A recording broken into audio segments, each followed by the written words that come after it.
Hey y'all, Fred here. Thanks so much for joining me today. We're going to do some cut testing on this Lightning Elite OTF. This is another knife from our buddy John Emerson's collection. Y'all thank him down in the comments for loaning this to us for some cut testing and a review. John bought this for 30 bucks direct on the website. I'll put a link down below where you can get to the website. I did do a full review, so I'm not going to go over the full review here, but I will put a link up to it up at the top corner there if you want to check out the full review on this knife.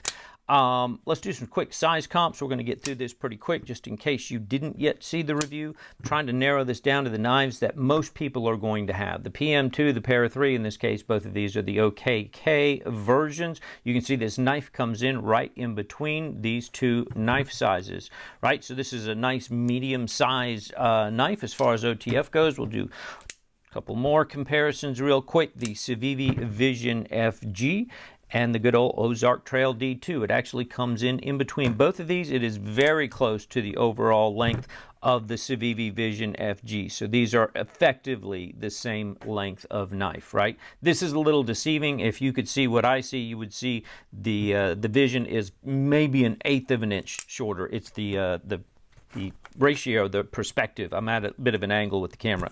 Here's a dollar bill. For those of you who asked for a dollar bill comparison, because you can put your knife on any dollar bill and see how this would compare to yours. All right, let's do some quick specs down the side. I will bring these up. I'll try to go through this pretty quick. As I mentioned, I do have a full review. You can go and watch. 8 inches overall length. The blade is 3¼ inches. Pretty much all of that is cutting area. The blade thickness is 110 thousandths. That's a nice kind of Goldilocks size. Not too thin, not too thick. The handle comes in at right at 1/2 inch thick. It's kind of blocky, but it does fill the hand quite nicely. This is a satin finished coated hollow grind. It's very subtle to see it, but you can feel it with your hand. There is a bit of a hollow grind in there.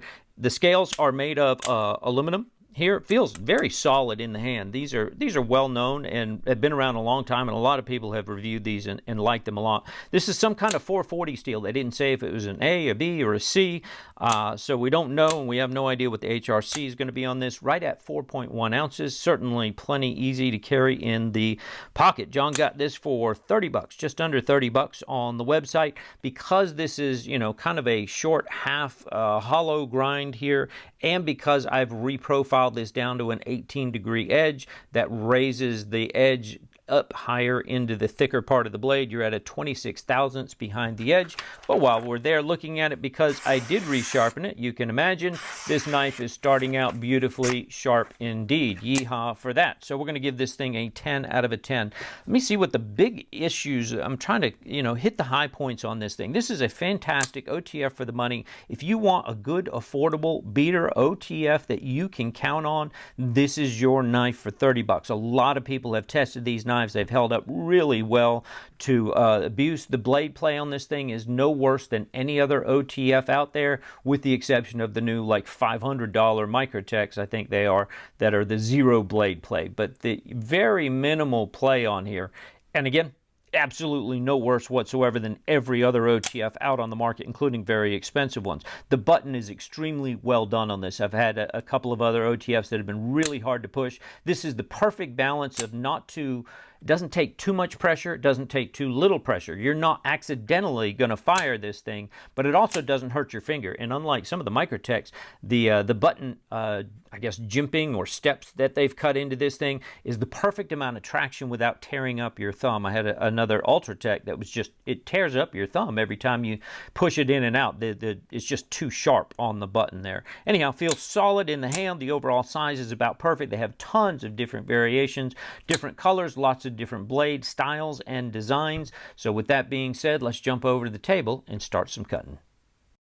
All right, as always, we start with our cardboard. I got 411 square inches, just holding this kind of in that saber grip, thumb forward view here, and it goes through this cardboard like nothing. The sharpening always helps in these tests, but I'll tell you, the ease that it passes through this cardboard, feels awesome. As good as any knife that you have ever cut cardboard with. Very slicey. You know, it's 110 thousandths to start with, and then it's got that hollow grind to boot, and then I sharpened it to 18 degrees on top of that. So it's tearing up the cardboard like nobody's business. Very comfortable in the hand. Feels very solid. You know, it's boxy. It's not the most ergonomic knife, but it's definitely plenty comfortable. You don't ever notice it being uncomfortable in the hand in any way. Now, the question becomes, how well does this 440C hold up? So here's the moment of truth, and there's the first snag. So I've got a little snag kind of in the middle of the belly right there in the middle of the blade, right? And that was just me messing up the paper. So now I got to find, do I have any more? And there's one kind of right out where that belly starts. All right, so we got two little micro snags, but you can see right here, I can cut fast right past them. So you know, I was a little generous on this one, maybe a 7 to an 8 when you've got two snags that you're aware of, but if you can cut right past them, it's no worse than a 7. So this isn't really a formal test. It's got a relatively high tip because that drop point comes up pretty high. No big deal, cuts through, you know, no problem at all. Just hold your wrist a little bit higher.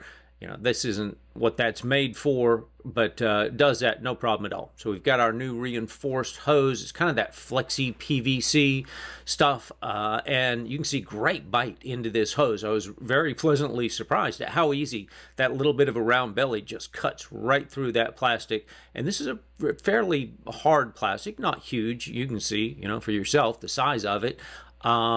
But I've tested other knives that didn't quite pass through as easily as this one. So pretty good on this test. You can see all the cutting I'm doing right here is out on the belly of the, towards the tip of that blade. So we already knew there was a nick in the deep towards the heel. And you can see right there, it's almost like those nicks didn't exist at all. And now I'm really trying to focus out there on the belly towards the tip of the blade. I knew there was a nick farther down. And from everything I can tell here, the tip of the blade didn't get affected at all by that hose. So we're still definitely at an 8 here, no worse. All right, the rope. How good will it pop through this rope? And that's what I'm looking for. Do I have to saw back and forth, or can I just literally push through it? And this is a really good knife. The bite, I guess, you know, maybe the edge I left on this thing was good enough, or the steel took that edge very well. But you can see it pops cleanly through the rope, and that's exactly what we're looking for in this test. Again, everything, all the cutting is done out towards the tip of the blade, so I really need to focus on testing it towards the tip of the blade. So that's that first nick that we knew was there, you know, down towards the heel of the blade. What I really need to be doing here is focusing on just out towards the tip right there. And you can see that cut, and I'll try to focus it again just on the tip. No damage to the tip of this blade from either the rope or the hose. So that's really good. And you can see I'm still able to cut relatively quickly past. I've got that one nick in the middle of the blade. So now I'm, you know, getting a feel for where the nicks are. We're still at an 8. You know, it hasn't really gotten any worse than we started at the beginning. I'm going to start in a hammer grip for the wood cutting. Going to kind of go through this pretty quick. It's a really good bite into the wood. I'm checking for comfort as much as anything. Now I'm going to go into the saber grip with my thumb out on that blade. Sometimes I actually prefer the saber grip, but I'm going to tell you, both grips, no issue at all. The pocket clip is good. There's no real hot spots on this knife, even though it's kind of a big square brick. No hot spots. It's all good there. So let's see. I can feel, you know how you can run your thumbnail down the edge of the blade, so I can feel that little nick, and that's the same one that's been there since the cardboard. So same one as where we started, but you can cut right past it. So that's a good sign. That helps it score a little bit higher if I can kind of cut through that little nick in the blade. So let's try it again. You can see that was pretty good speed, and at even a moderate speed, you can cut past most all of the nicks in the blade. That's, you know, this is where I'm trying to really give it an honest assessment here. That's that second little nick right there towards the beginning of the belly, but that's been there, and then there's still nothing out towards the tip of the blade. So just that one little one in the main body. So I'm going to give it a 7, being a little less generous. Let's drop this thing up and see how we do. So for the strop here, I've got my two sides. On the rough side, I use a 16 micron diamond emulsion compound. Had several of you recommend a couple of good ones. And then on the green side is a 6 micron. I didn't even notice here, I do it so fast and this is going so fast. I do try to wipe it off on my pants in between those sides, but let's see if we got back. Yeah, that's looking pretty good right there.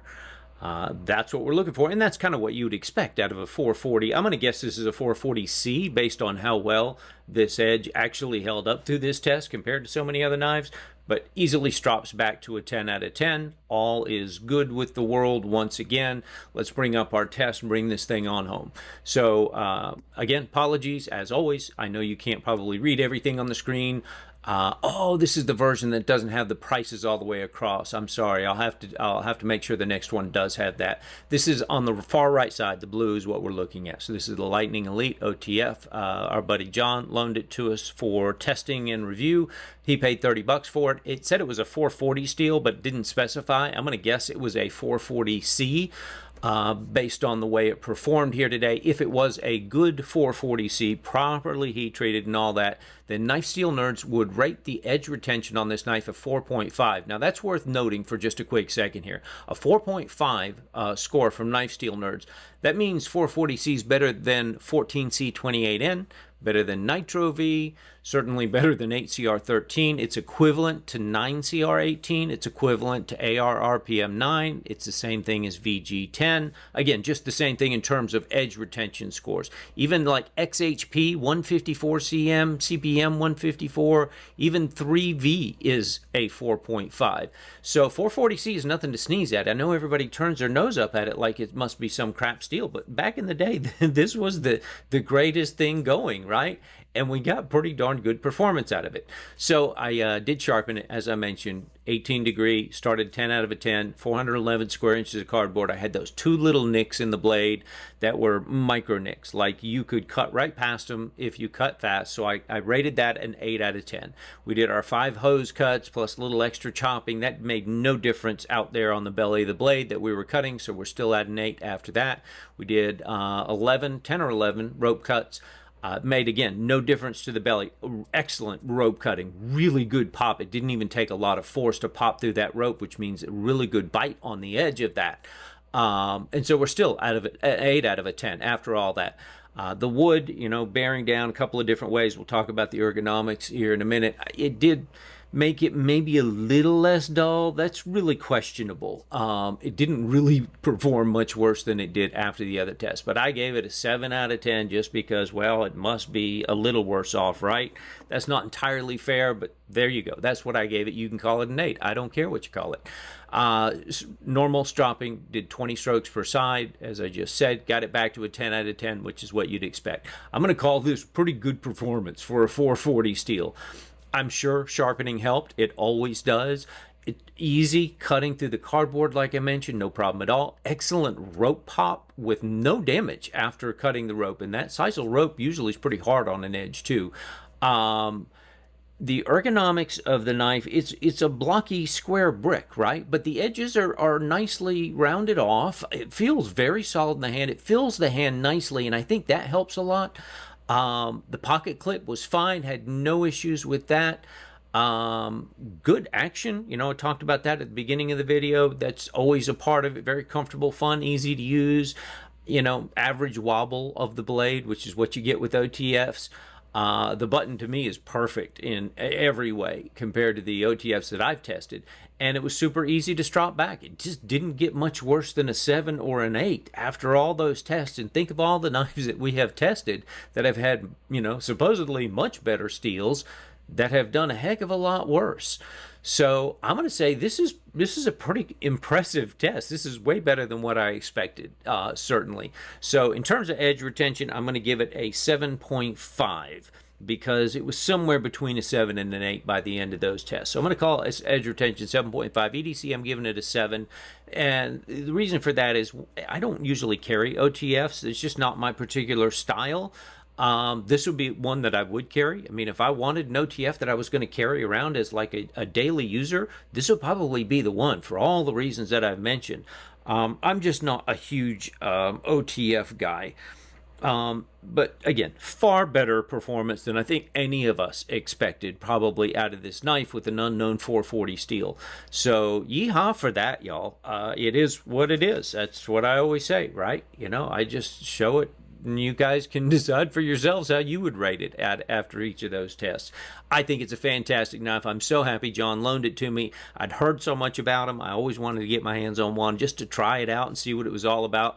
I gotta say, the hype is pretty real. For a $30 OTF, like this isn't even a replica. This is an original. Like, Lightning's been around a long time. Everybody has heard about these. If you've been in the knife game for any length of time, these things have been around a long time and very popular. This is the reason why. It's got good action, it's consistent, it's reliable, it's hard user, you can beat it up, it's solid as can be, it feels good in the hand, and it held the edge shockingly well. So there you go. Hopefully that is what you guys were looking for today. If you're still with me, throw me a thumbs up if you would before you head out of here. That really helps the channel so much. I do appreciate that. If you're not already subscribed, man, join our little band of renegades here. Hit that subscribe and notification bell. It certainly helps me out, but you know, if you get more of these videos like this as well. I'm on a roll right now where I'm going to do a review and then a cut test, and a review and a cut test. So I'm catching up a couple of cut tests, and we've got a bunch more coming down the line. So I appreciate you guys as always. Let me know, do any of y'all have one of these Elites? I've talked to a couple after the review who said that they'd had them, had really good results with them. I always love to hear what you guys have. So let me know down in the comments. Otherwise, I appreciate y'all. I'll see you soon.